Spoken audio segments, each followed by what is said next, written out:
The massive chamber stretched across 3 kilometers of polished black stone, its walls rising into darkness where no light could reach. Floating platforms held representatives from 47 different species, each one glowing softly in the dim light that filtered down from above. The air hummed with translation devices working at full capacity, converting thousands of different languages into something that resembled understanding. Lisa Morgan stood alone at the center of it all. Her blue uniform felt heavier than usual, the Earth Federation badge on her chest seeming to burn against her skin. She had walked this path before in training simulations, but nothing had prepared her for the real thing. The weight of speaking for 8 billion humans pressed down on her shoulders like a mountain. The Galactic Council had been debating humanity's fate for 6 hours now. Lisa had watched species after species stand up and list humanity's crimes. Against galactic law, too aggressive, they said. Too unpredictable. Too dangerous to be allowed free rein among the civilized races of the galaxy. Speaker Veltar dominated the center of the chamber, a crystalline being that stood 4 meters tall and spoke in tones that made the entire room vibrate. The Zephyrian had been chosen to lead this session because their species was considered neutral, having no direct conflicts with humanity. Lisa knew better. The Zephyrians controlled the largest trade routes in the galaxy, and human merchants had been cutting into their profits for decades. The evidence before us is clear, Veltar announced, their voice carrying across the vast space without need for amplification.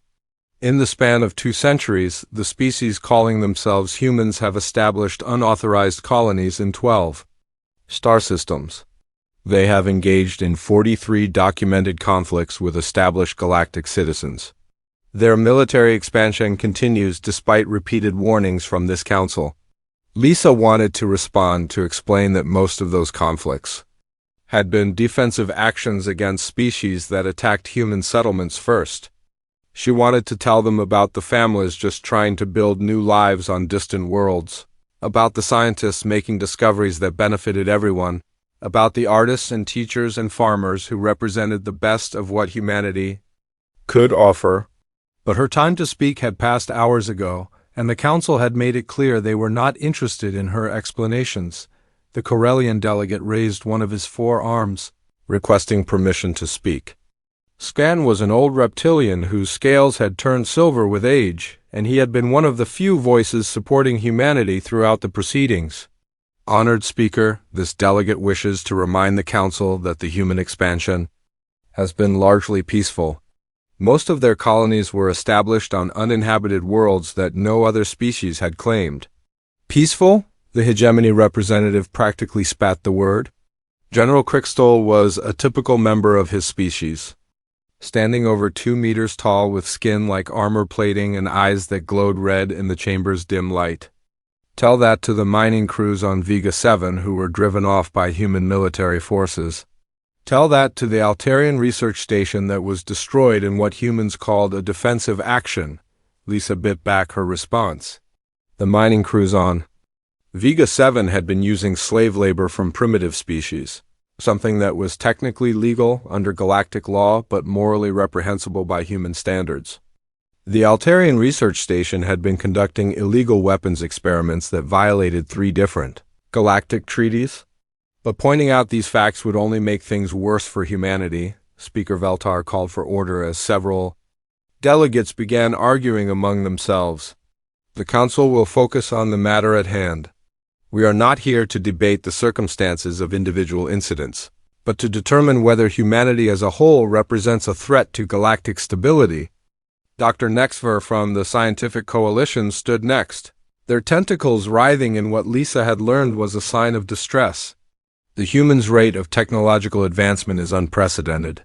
In 200 years, they have progressed from barely achieving faster than light travel to developing weapons and defensive systems that rival our most advanced designs. This rate of progress is not natural. Several other delegates voiced agreement. The Andromedan ambassador pointed out that most species took thousands of years to achieve what humans had accomplished in mere centuries. The representative from The Tau Collective noted that human science seemed to ignore established limitations that other species had accepted as natural law. Lisa knew. They were afraid. Humanity's rapid progress threatened the established order of the galaxy, where older species maintained their power through technological superiority. Humans learned too quickly, adapted too easily, and refused to accept that something couldn't be done just because it hadn't been done before. The voting began without fanfare. Each species announced their decision in their own language before the translation systems converted it into galactic standard. One by one, the votes came in. The Centaurians voted in favor of the motion. The Regelians abstained. The Procyonids voted in favor. The Arcturians abstained. Lisa watched the holographic display showing the vote count. Each decision felt like a blow to her chest. 31 species voted to declare humanity a galactic threat. 12 abstained, unwilling to take a stand either way. Only 4 species voted against the motion: the Corellians, the Andromedans, the Soul Neighbors Coalition, and surprisingly, the enigmatic shadows who rarely participated in council politics. It wasn't enough. Not even close. Speaker Valtara's voice filled the chamber once more. By majority vote, the Galactic Council hereby declares the species known as humans to be a threat to galactic stability and peace. All human settlements beyond their home system of Sol are to be dissolved within 1 galactic standard year. The planet Earth and its immediate orbital space will be placed under indefinite quarantine. No human vessel will be permitted to leave the Sol system without express council approval. The words hit Lisa like physical blows. Everything humanity had built over 2 centuries of exploration and expansion would be destroyed. Millions of humans living on colony worlds would be forced to abandon their homes and return to an already overcrowded Earth, the dream of spreading human civilization among the stars was over. Security drones began to descend from the upper levels of the chamber, their sleek forms moving silently toward Lisa's platform. She knew she had perhaps 30 seconds before they reached her and cut off all communication. Her hand moved to the emergency transmitter built into her uniform, a device that would broadcast on all human frequencies simultaneously. "This is Ambassador Lisa Morgan to all human colonies and vessels," she said quietly, knowing that the drone's sensors would pick up her words but hoping they wouldn't understand the significance. "The Council has made their decision. Code Omega is now in effect." Repeat, Code Omega is now in effect. Godspeed to you all. The lead drone reached her platform and extended a restraint field around her body. Lisa didn't resist as they began to escort her from the chamber. She had done her job, delivered the message that would reach every human settlement within weeks. Now it was up to others to carry out the plans that had been decades in the making. As the council chamber faded behind her, Lisa allowed herself a small smile. The council thought they had contained the human threat, but they had no idea what they were truly dealing with. Humanity had always been prepared for this day, and their response would prove that some things, once set in motion, could not be stopped by any council or law. The real war was just beginning. Captain Jake Sullivan was reviewing cargo manifests in his cramped quarters when the priority message came through. The New Horizon was docked at Kepler Station, a massive trading hub that floated in the neutral zone between Council space and the Outer Rim territories. Jake had been running cargo between the inner systems for 3 years now, building a reputation as a reliable trader who asked no questions and delivered on time. The message was buried in what looked like a routine supply invoice for protein bars. Jake's fingers moved quickly across his personal tablet, extracting the hidden data using encryption keys that only a few hundred humans in the galaxy possessed. When the real message appeared on his screen, his blood ran cold. "Council has moved. Against us, all human settlements beyond Sol to be dissolved. Quarantine imposed. Code Omega now in effect. Initiate Protocol 7 immediately." Jake stared at the words for 10 seconds before deleting the entire message and wiping his tablets. Memory, he had hoped this day would never come, but he had been preparing for it since the moment he left Earth 5 years ago. Protocol 7 meant that the Shadow War had begun, and every human scattered across the galaxy would now reveal their true purpose. He activated his ship's communication. array and began sending coded messages to contacts throughout the sector. To anyone monitoring the transmissions, they would appear to be routine business communications between a trader and his regular customers. In reality, Jake was activating a network that had taken decades to establish. Dr. Amy Rodriguez received her message while working the night shift at Titan's Edge Research Station. The facility orbited a gas giant in the Proxima system and housed some of the galaxy's most advanced xenobiology laboratories. Amy had spent 2 years working her way up from junior researcher to head of the comparative genetics department. Earning the trust and respect of her alien colleagues, the message came through her personal communication device during her dinner break. Amy read it twice before her hands began to shake. She had always known this moment might come, but knowing and experiencing were two very different things.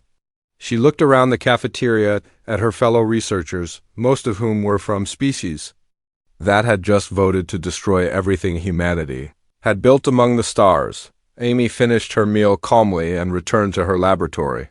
She activated her workstation and began what appeared to be routine data analysis on tissue samples from the Rigel system.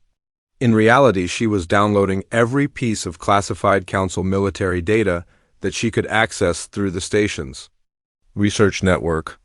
Troop movements, fleet positions, supply routes, communication protocols, weapon specifications, everything that might help humanity survive what was coming. The download would take 6 hours to complete, and Amy made sure to cover her tracks by mixing the classified data with legitimate research files. By morning, she would have intelligence that could save thousands of human lives, and no one would suspect that the quiet xenobiologist who brought cookies to staff meetings was actually a deep cover operative. Meanwhile, in the massive shipyards of Proxima Industries, engineer Pete Johnson was having the worst day of his career. At least, that's what his supervisor thought, as Pete struggled with a series of technical problems that kept delaying work on 3 Council battleships. Equipment failures, power fluctuations, and computer glitches had been plaguing the construction project for weeks. Pete apologized profusely to the Altarian foreman as another fabrication unit mysteriously shut down. "I'm so sorry, sir. The humans who designed these systems must have included some kind of built-in obsolescence.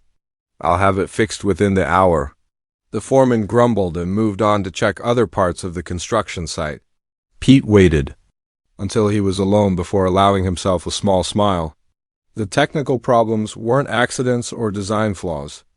They were carefully planned sabotage operations that Pete had been implementing for months, disguised as the incompetence that many aliens expected from human engineers. Each battleship being built in these yards would have hidden weaknesses built into their hulls, subtle flaws in their targeting systems, and backdoors in their computer networks. When the time came for these ships to fight against humanity, they would fail at the worst possible moments. The Council was paying Pete to build weapons that would ultimately be used against his own species, but Pete was making sure those weapons would be nearly useless when they were needed most across the galaxy. Captain Maria Santos received her coded message while the Freedom's call was loading supplies at a trading post in the Vega system. Maria had been running a legitimate shipping business for 4 years, transporting goods between the outer colonies and established worlds. Her crew of 12 humans had built a solid reputation for honest dealing and careful cargo handling. What the authorities didn't know was that the Freedom's call was much more than a simple cargo hauler. Hidden behind false bulkheads and disguised as routine ship systems were military-grade weapons, armor plating, and sensor arrays that could match anything in the Council fleet. Maria's crew weren't just traders, they were highly trained military personnel who had been waiting for this moment since they first left Earth. Maria gathered her crew in the ship's common area and read them the message. The reaction was immediate and unanimous. They had all volunteered for this mission, knowing that they might spend years or even decades maintaining their cover identities. Now that the time had come to drop those false identities, every member of the crew was ready. "Ladies and gentlemen," Maria announced as she activated the ship's hidden weapon systems, "we are no longer the crew of a cargo vessel. As of right now, we are the crew of the Earth defense ship Freedom's Call, and we have a war to fight? Similar scenes were playing out on dozens of worlds throughout Council space. Humans who had spent years building lives and careers as ordinary citizens were revealing themselves to be intelligence operatives, saboteurs, and military personnel. The Council's databases listed approximately 50,000 humans living outside the Sol system, but those databases were incomplete. The truth was that nearly 200,000 humans had been scattered throughout the galaxy over the past 50 years, and most of them had been placed in strategic positions where they could do the most good when the inevitable conflict began. They worked as engineers in shipyards, scientists in research facilities, traders on commercial routes, and technicians in communication centers. They had built families, made friends, and contributed to their adopted communities while secretly preparing for the day when they would be called upon to serve humanity's survival. Jake Sullivan finished sending his messages and began preparing the new horizon for immediate departure. Kepler Station's docking authorities wouldn't be happy about the sudden schedule change, but Jake had more important concerns than maintaining his cover story. The network was awakening, and every hour of delay could cost human lives. As his ship pulled away from the docking bay, Jake looked back at the massive station that had been his home base for 3 years. He had made friends there, built business relationships, and even started a romantic relationship with a Corellian trader named Sahara. All of that was over now. The next time he saw Kepler Station, it would likely be from the bridge of a warship. Rather than the pilot's seat of a cargo hauler, the Council had declared war on humanity, but they had made one critical mistake. They had assumed that they knew where all the humans were and what they were capable of. The reality was that humanity had been preparing for this conflict since their first contact with galactic civilization, and the Council was about to discover just how thoroughly they had underestimated their enemy. The Shadow War had begun, and humanity's greatest weapon wasn't superior technology or overwhelming force. It was the simple fact that they had been hiding in plain sight for decades, waiting for exactly this moment to strike back against those who would deny them their place among the stars. Chief Engineer Sam Davis stood in the engine room of the Council battleship, Eternal Vigilance, and watched the power readings with satisfaction. The massive vessel was one of 3 ships patrolling the Vega system, looking for unauthorized human activity in the wake of the Council's declaration. What the ship's hegemony captain didn't know was that his chief engineer had been slowly sabotaging critical systems for the past 18 months. Sam had joined the ship's crew 2 years ago after presenting himself as a human engineer looking for honest work following the collapse of his previous employer. His credentials were perfect, his references checked out, and his technical skills were exactly what the Eternal Vigilance needed. The hegemony officers were happy to employ a human who seemed grateful for the opportunity and worked twice as hard as most alien engineers. They had no idea that Sam was a graduate of the Earth Defense Academy and had volunteered for one of the most dangerous assignments in human space. Deep cover operatives like Sam spent years building trust and gaining access to critical systems, knowing that they might be called upon to destroy everything they had worked to build. The message from Jake Sullivan had reached Sam 3 days ago, hidden in a routine maintenance report from a supply depot. Protocol 7 was now active, which meant Sam's patient work was about to pay off. He had spent months making tiny modifications to the ship's systems, changes so small that they wouldn't be noticed during routine inspections but would cascade into major failures when activated simultaneously. Sam initiated the first phase of his sabotage by adjusting the power flow to the ship's main engines. The change was subtle, causing a barely noticeable vibration that the bridge crew would dismiss as normal engine noise. But Sam knew that the vibration would gradually increase over the next few hours, eventually causing resonance failures in the ship's structural supports. At the same time, he introduced a small error into the navigation computer's calculations.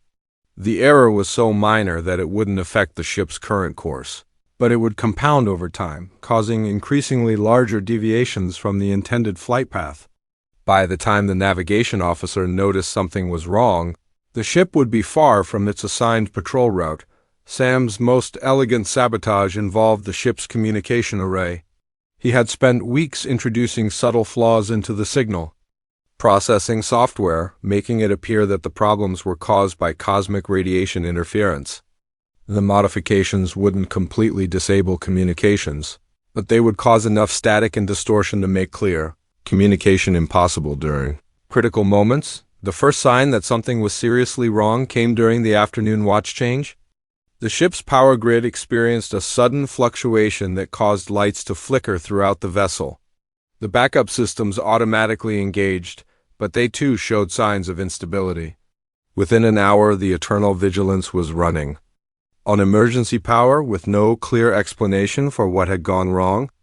Captain Vorthak arrived in the engine room with 2 security officers, his armor clanking as he moved through the narrow corridors. The hegemony officer was known for his quick temper and suspicious nature, traits that had served him well during his rise through the military ranks. "Engineer Davis," the captain growled, his red eyes glowing with anger, "explain to me why my ship is falling apart around us." Sam put on his best expression of professional concern and gestured to the diagnostic displays. "Sir, we're experiencing cascading system failures throughout the ship. The power grid is unstable, navigation is reporting course deviations, and communications are filled with interference." I've never seen anything like it. He wasn't lying. The sabotage he had implemented was designed to create exactly this type of mysterious, cascading failure that would be nearly impossible to diagnose quickly. Even if the ship's engineers suspected sabotage, they would need weeks to trace all the subtle modifications Sam had made to dozens of different systems. How long will it take to repair? Captain Vorthak demanded. Sam made a show of checking his instruments before responding. "At least 72 hours, sir, assuming we can identify the root cause. We may need to return to a shipyard for major repairs." The captain's expression grew even darker. Returning to port would mean admitting that his ship had suffered mysterious failures while on a routine patrol. It would raise questions about the crew's competence and possibly result in a formal investigation. But continuing the patrol with unreliable systems would be even more dangerous. While Captain Vorthak struggled with his decision, similar scenes were playing out on the other 2 ships in the patrol group. Chief Petty Officer Nancy Clark had spent 16 months working her way up the ranks aboard the Council destroyer Swift Justice, and her sabotage was just as thorough as Sam's work. The ship's weapons targeting system was experiencing random failures, and its sensor array was reporting phantom contacts that didn't exist. Aboard the heavy cruiser Righteous Fury, maintenance technician Bob Wilson had taken a different approach. Instead of causing immediate system failures, Bob had introduced subtle weaknesses into the ship's hull integrity monitors. The sensors would report that everything was normal even as microscopic stress fractures spread throughout the ship's superstructure. The vessel wouldn't fall apart immediately, but it would be unable to withstand the stresses of combat or high-speed maneuvering. The 3-ship patrol that had left port with confidence and purpose was now limping through space, dealing with mysterious technical problems that seemed to multiply faster than they could be fixed. The ship's alien crews had no way of knowing that their human engineers and technicians were responsible for the failures. And even if they suspected sabotage, the modifications were too subtle and widespread to be easily detected. Dr. Carl White was executing an even more ambitious plan from her position at the Council's Central Data Authority on the planet Nexus Prime. The massive facility served as the primary information hub for the entire Council government, processing everything from census data to military intelligence reports. Carol had worked there for 3 years as a computer systems specialist, earning recognition for her ability to solve complex database problems. What her supervisors didn't know was that Carol had been systematically mapping the facility's security protocols and identifying vulnerabilities in the data storage systems. The information she needed to access was protected by multiple layers of encryption and access controls, but Carol had found ways to bypass many of those protections without triggering security alerts. The target of her mission was the Central Human Registry, a database that contained the locations and populations of every known human settlement outside the Sol system. The Council's quarantine forces would need this information to effectively locate and evacuate human colonies. But Carol was about to make sure that information would be unavailable when they needed it most. She waited until the facility's night shift was at minimum staffing levels before initiating her attack. The virus she had designed was a masterpiece of subtle destruction, designed to corrupt data gradually rather than causing obvious system crashes that would immediately trigger security responses. The virus would slowly introduce random errors into the human registry database, making the information increasingly unreliable over time. Carol uploaded the virus through a routine system maintenance protocol, disguising it as a standard software update that wouldn't attract attention from the facility's automated security systems. The virus would remain dormant for several days before beginning its work, giving Carol time to establish an alibi and distance herself from the eventual discovery of the attack. As the virus spread through the database system, it began corrupting location coordinates, population figures, and contact information for human settlements throughout the galaxy. Some entries would be completely deleted, while others would be altered to point to empty space or uninhabited worlds. By the time the Council realized what had happened, they would have lost the ability to effectively coordinate their quarantine efforts. Admiral Brooks received regular reports from his operatives throughout Council space from his command center hidden deep within an asteroid field in the Barnard system. The facility had been under construction for 15 years, carved out of solid rock and equipped with everything needed to coordinate a prolonged military campaign. Brooks had been waiting patiently for this moment, knowing that when it came, humanity would need strong leadership and careful planning to survive. The reports coming in exceeded his most optimistic expectations. Council forces throughout their territory were experiencing equipment failures, communication breakdowns, and information gaps that would cripple their ability to respond effectively to human resistance. The Sabotage campaign was working exactly as planned, buying precious time for the next phase of humanity's response. Brooks stood before a massive holographic display, showing the positions of Council forces throughout the galaxy. Red markers indicated ships and facilities that had been compromised by human operatives, while blue markers showed confirmed human assets that remained undetected.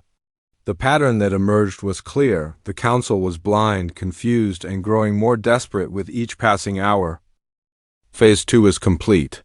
Brooks transmitted to his scattered forces using eSpeaker. Veltar stood in the center of the Council's emergency command chamber, watching disaster reports flow in from across their territory. The crystalline being's usually steady glow was flickering with distress as each new message brought worse news than the last. What should have been a simple quarantine operation had turned into a nightmare of system failures and communication breakdowns. How many ships are affected? Veltar asked the Hegemony military coordinator, General Crickstall S. Armored form shifted uncomfortably as he reviewed the latest reports. 17 vessels have reported major system failures in the past 48 hours. The entire third fleet is operating at reduced capacity due to equipment malfunctions. Our communication networks are experiencing unprecedented interference. This cannot be coincidence, declared Admiral Zorth of the Altarian Navy.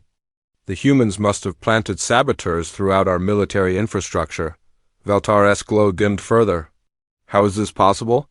We monitored all human military assets before making our declaration. Their official fleet consisted of barely 200 ships, most of them outdated cargo vessels and civilian transports. General Crickstall pulled up a holographic display showing the locations of known human settlements. According to our intelligence, there are approximately 50,000 humans living outside the Sol system. They work primarily as traders, engineers, and researchers. None of them showed any signs of military training or hostile intent. What none of the Council leaders knew was that their intelligence was completely wrong. The 50,000 humans they had identified were just the tip of the iceberg, the visible portion of a much larger population that had been carefully hidden from Council monitoring. The real number was closer to 200,000, and most of them had been placed in strategic positions throughout Council space for exactly this purpose. Ambassador Lisa Morgan sat in her detention cell on Council Prime, listening to the guards discuss the growing crisis outside. The facility's Zephyrian warden had been forced to implement emergency protocols as reports of sabotage and system failures continued to mount. Lisa allowed herself a small smile as she heard the fear in their voices. The guards had no idea that the quiet human diplomat they were holding was receiving regular updates through a communication implant so small that it hadn't been detected during her processing. The implant used quantum entanglement to maintain contact with human forces, making it impossible for the Council to intercept or block the signals. Phase 3 is beginning, the voice whispered directly into Lisa's auditory cortex. Captain, Lewis is moving the hidden fleet into position for the Arcturus operation. Estimated time to contact is 6 hours. Lisa closed her eyes and leaned back against the cell wall. The Arcturus system was a major Council military hub, home to 3 shipyards and a fleet base that protected the approaches to the inner systems. If Sandra Lewis could capture or destroy those facilities, it would send a message that humanity was not going to submit quietly to the Council's judgment. Captain, Sandra Lewis stood on the bridge of her ship, the Defiant, and watched the asteroid field part around her vessel as it moved toward open space. The ship had been hidden here for 5 years, along with dozens of others that made up the core of humanity's secret fleet. These weren't the crude cargo haulers and converted civilian ships that the Council knew about. These were purpose-built warships designed to match anything the galaxy's most advanced civilizations could produce. The Defiant itself was a masterpiece of human engineering and stolen alien technology. Its hull was built from materials that had been quietly acquired through legitimate trade deals over the past decade. Its weapon systems incorporated Corellian energy projection technology, Altarian targeting computers, and hegemony armor-piercing capabilities. Most importantly, its sensor array included Zephyrian stealth technology that had been reverse-engineered from equipment purchased through shell companies. Captain, reported her tactical officer, Lieutenant Kevin Murphy, all ships are clear of the asteroid field and ready to jump to hyperspace? Sandra looked at the display showing her small fleet. 37 ships wasn't much compared to the massive fleets the Council could deploy. But these vessels represented the best of human innovation and determination. Each ship was crewed by volunteers who had spent years training for this moment, and each was equipped with technology that the Council didn't know humanity possessed. Signal all ships, Sandra ordered. Jump in 3 minutes. Target coordinates are the Arcturus system. Remember, we're not here to conquer territory. We're here to prove that humanity cannot be caged. The jump to hyperspace took 6 hours, during which Sandra reviewed intelligence reports from human operatives throughout Council space. The sabotage campaign was working better than anyone had dared hope. Council fleets were stranded with disabled ships, communication networks were failing, and the central database containing human settlement locations had been completely corrupted. When the fleet dropped out of hyperspace at the edge of the Arcturus system, they found exactly what the intelligence reports had predicted.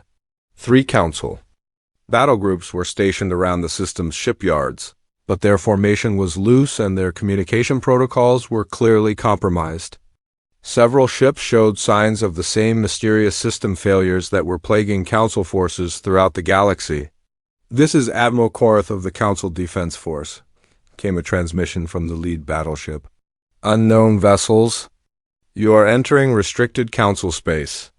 Identify yourselves immediately or face destruction." Sandra smiled as she opened a communication channel. "This is Captain Sandra Lewis of the Earth defense ship Defiant. We're here to discuss the terms of your surrender." The response was immediate and predictable. The Council ships opened fire without further communication, their weapons lighting up the darkness of space with destructive energy. But Sandra had expected this reaction and her fleet was ready for it. The human ships scattered in all directions, using tactics that the Council forces had never seen before. Instead of forming traditional battle lines, The human vessels fought as individual units, darting in and out of the enemy formation like angry insects. Their stealth technology made them difficult to target, and their superior speed allowed them to choose when and where to engage. The battle lasted 3 hours and ended with a complete human victory. 2 Council battleships were destroyed outright, while the third was captured along with its crew and valuable intelligence data. The shipyards were taken intact, along with 6 partially completed vessels that would soon join the human fleet, but the most important victory wasn't military. It was the message that the battle sent throughout the galaxy. Humanity had not only survived the Council's judgment, but they had struck back with force and skill that no one had expected. The species that was supposed to be confined to their home system had just demonstrated that they could defeat Council forces in open battle. News of the Arcturus victory spread through secret human communication networks within hours. On dozens of worlds, human colonists who had been hiding in fear began organizing resistance movements. Engineers in Council shipyards started more aggressive sabotage operations. Scientists in research facilities began stealing critical technology and transmitting it to human forces. Dr. Amy Rodriguez received word of the victory while she was still downloading classified data from Titan's Edge research station. The news filled her with renewed determination as she completed her mission and prepared to escape the facility. She had gathered intelligence on Council fleet movements, weapon specifications, and defensive positions that would be invaluable for future human operations. Engineer Pete Johnson got the news while he was putting the finishing touches on his sabotage of 3 Council battleships under construction at Proxima Industries. The victory at Arcturus meant that his careful work was paying off, and that humanity had a real chance of surviving the war that the Council had started. Captain Jake Sullivan heard about the battle while he was coordinating supply runs for hidden human bases throughout the Outer Rim. The New Horizon was no longer pretending to be a simple cargo hauler. Jake had armed his ship and recruited a crew of human refugees who were fleeing the Council's quarantine efforts. All across the galaxy, humans who had been living quiet lives as ordinary citizens were revealing themselves as soldiers, spies, and saboteurs. The Council had declared war on humanity, but they had made the fatal mistake of underestimating their enemy's ability to prepare for exactly this situation. Speaker Veltar stood in the command chamber and watched the reports of the Arcturus defeat with growing horror. The humans weren't supposed to have warships capable of defeating Council battle groups. They weren't supposed to have stealth technology or advanced weapon systems. Most importantly, they weren't supposed to be able to coordinate large-scale military operations from their supposedly quarantined home system. How many more ships do they have? Veltar asked the intelligence coordinator, the Altarian officers. Tentacles writhed with uncertainty. Unknown, honored speaker. Our databases on human military capabilities appear to have been completely inaccurate. We may be facing an enemy that is far more. 6 months had passed since the Council declared humanity a galactic threat, and Speaker Veltar stood before an emergency assembly that bore little resemblance to the confident gathering that had voted for human quarantine. The chamber that had once buzzed with certainty now echoed with fear and confusion as representatives from dozens of species struggled to understand how their simple police action had become a galaxy-spanning war. The holographic displays around the chamber painted a grim picture for Council forces. 17 sectors were experiencing active human resistance. Supply lines that had operated smoothly for centuries were now under constant attack from ships that appeared without warning and vanished before reinforcements could arrive. Communication networks suffered daily from mysterious interference. That made coordinated military operations nearly impossible. The situation has become untenable, announced Admiral Zoreth, his tentacles drooping with exhaustion. Human forces have captured or destroyed 43 Council vessels in the past month alone. Our shipyards report that half of all new construction is experiencing technical problems that delay completion by months. General Crystal's armor showed scorch marks from a recent battle where his flagship had barely escaped destruction. We are not fighting the enemy we expected. These humans have technology that matches or exceeds our own capabilities. Their ships appear on our sensors for minutes at a time before vanishing completely. Their weapons cut through our armor like it was made of paper. What the council leaders still didn't understand was that they weren't fighting a desperate resistance movement using stolen equipment and converted civilian ships. They were facing a military force that had been designed and built specifically to fight this war, using technology that combined the best innovations from dozens of different species with uniquely human improvements. Captain Alex Turner, recently promoted to Admiral of the Eastern Fleet, stood on the bridge of his flagship Resilience as it led a massive human armada toward the Council fortress world of Drakmor. The fleet stretched for thousands of kilometers in all directions, consisting of ships that the Council's intelligence services had never seen before and didn't know existed. The Resilience itself was a testament to decades of careful planning and preparation. Its hull incorporated armor materials that had been developed by human scientists working in secret facilities throughout the Outer Rim. Its weapon systems used energy projection technology that had been acquired through trade agreements and reverse-engineered by human engineers. Most importantly, its command and control systems were designed around human tactical thinking, allowing for the kind of rapid adaptation and improvisation that had given humanity its edge in every battle. Admiral, reported his communications officer, Lieutenant Carol Stone, we're receiving surrender requests from 3 more Council species. The Proxima Collective is offering to provide safe passage for human refugees in exchange for non-aggression guarantees. The Tau Federation is requesting immediate ceasefire negotiations. Alex studied the tactical display showing the positions of Council and human forces throughout the sector. The pattern was clear. Council resistance was collapsing as species that had voted for human quarantine began to realize that they were on the losing side of a war they couldn't win. The turning point had come when Dr. Amy Rodriguez's intelligence network revealed the truth about Council politics. Many species had voted for human quarantine not because they believed humanity was truly dangerous, but because they feared the economic and political consequences of opposing the dominant hegemony faction. Now that human forces were proving they could defeat Council fleets in open battle, those same species were looking for ways to switch sides. Signal the fleet, Alex ordered. Reduce speed to 1/4 impulse. We want to give the Council time to consider our terms before we arrive at Drakmor. The terms that humanity was offering were surprisingly generous, considering the circumstances. Complete withdrawal of the quarantine declaration, recognition of human territorial claims in the systems they had already colonized, and full membership in the Galactic Council with voting rights equal to any other species. In exchange, humanity would cease all military operations and enter into normal diplomatic relations with Council species. What made the terms even more remarkable was that humanity was negotiating from a position of strength. The hidden fleet that Alex commanded represented only a fraction of human military capabilities. Admiral Tim Brooks had revealed the existence of additional fleets operating in other sectors, along with manufacturing facilities that could produce new ships faster than the Council could destroy them. The Corellian delegation had been the first to break ranks and offer support to humanity. Ambassador Stan had arrived at the Harmony Station with authorization to sign a formal alliance treaty. My people have watched the humans for decades, the elderly reptilian explained to the negotiating team. We have seen their creativity, their determination, and their capacity for both war and peace. The Council made a grave error in trying to cage such a species. Other species quickly followed the Corellian example.